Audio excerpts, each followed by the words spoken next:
What up, YouTube? It's Frisky Dingo here, getting back with you guys with another reaction slash review video. Today we're looking at the fatal Nicki Minaj cousin having swollen testicles because of COVID-19.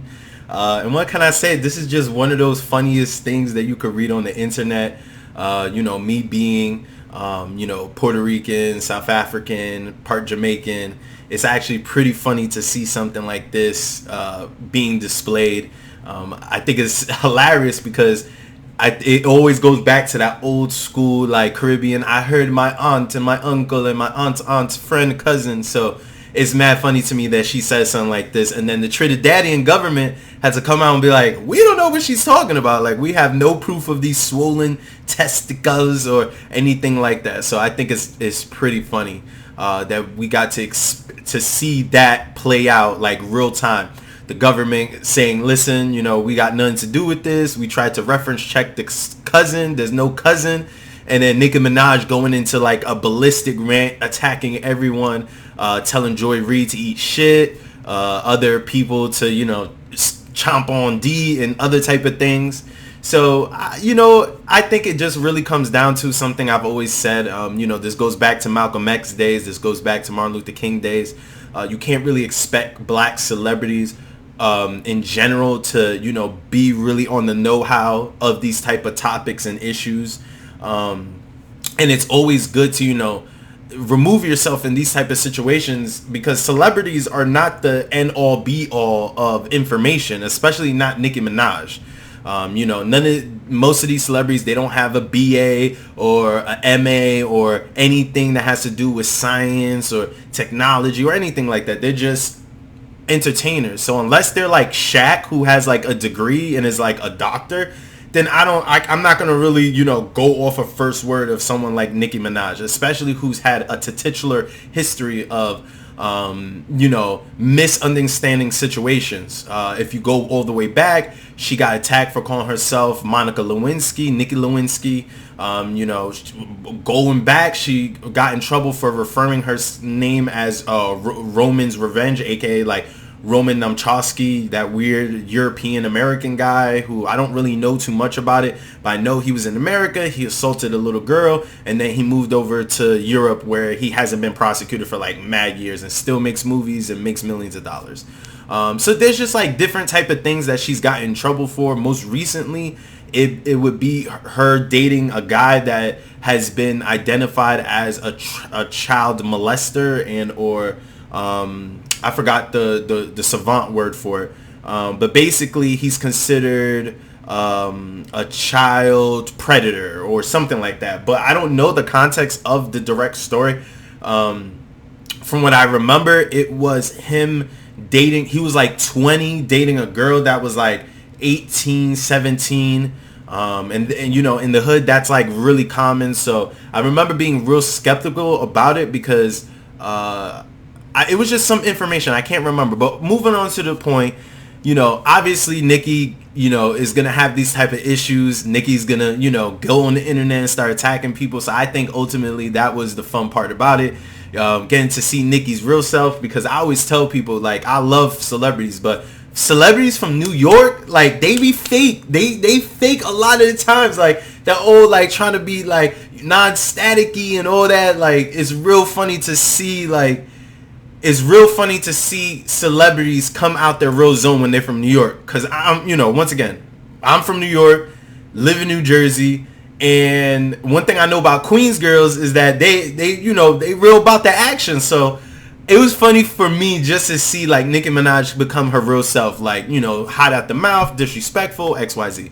I think the funniest part about the entire situation is me watching Trevor Noah, and then Trevor Noah uploading the video talking about, talking to the prime minister and having that conversation with them. I think that was pretty cool.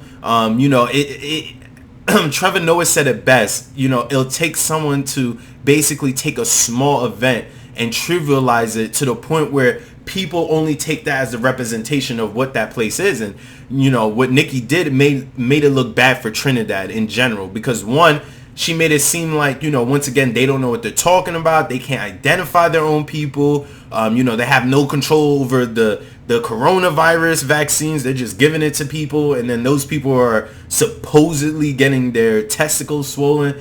So, you know, it's a lot of different things that I can say that was definitely wrong with this situation. And I just really hope Nicki bounces back from this situation.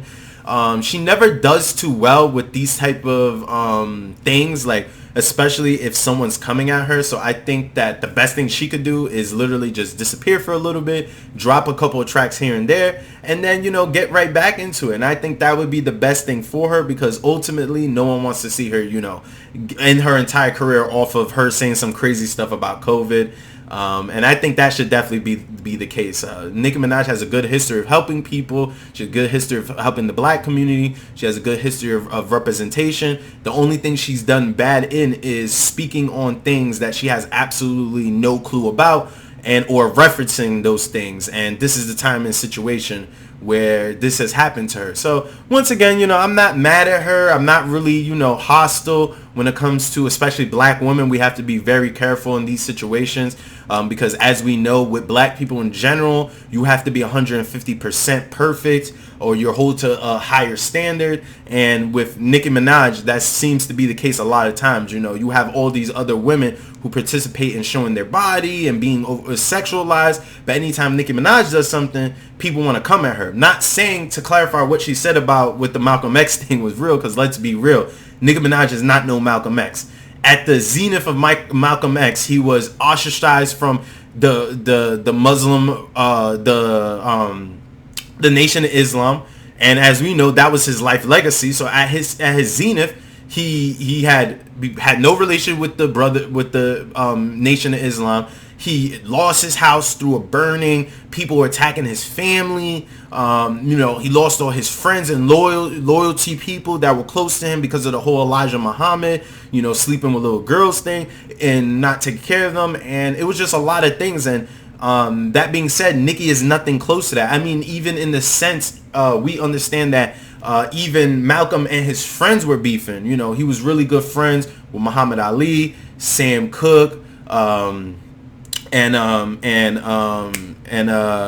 I forgot the football player's name, John Brown, I believe. And yeah, like you just seeing those relationships. You know, when you watch the documentary, you know, Muhammad Ali, he felt upset about, you know, not talking to Malcolm up until, you know, he died. So you can't even compare Nicki Minaj to that situation. It's not comparable. You know, she's never been a political activist speaking about these things.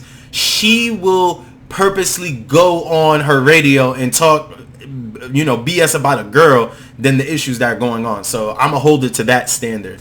And yeah, I think in general, like, you know, I think people just got to learn from this situation, you know, not join on celebrities' backs, you know, especially when it's misinformation. And obviously it's like mad hilarious just to see, you know, once again, the government of Trinidad and Tobago, you know, saying, what's going on over here? Like, what is she talking about? We can't verify this information. Like, she hasn't even been, like, it was funny because one of the guys commented on Twitter, he was like, Nicki Minaj hasn't been to Trinidad in years. So I think that's the funniest part. You know, she hasn't been in Trinidad that long. She's speaking on things she don't know about.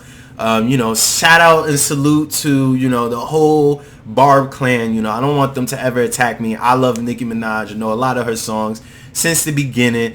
You know, as a fan, you know, you could call me a Barb, but me being a fan of Nicki Minaj go all the way back to when she used to rap on a crate in Central Park on the corner of right off the corner of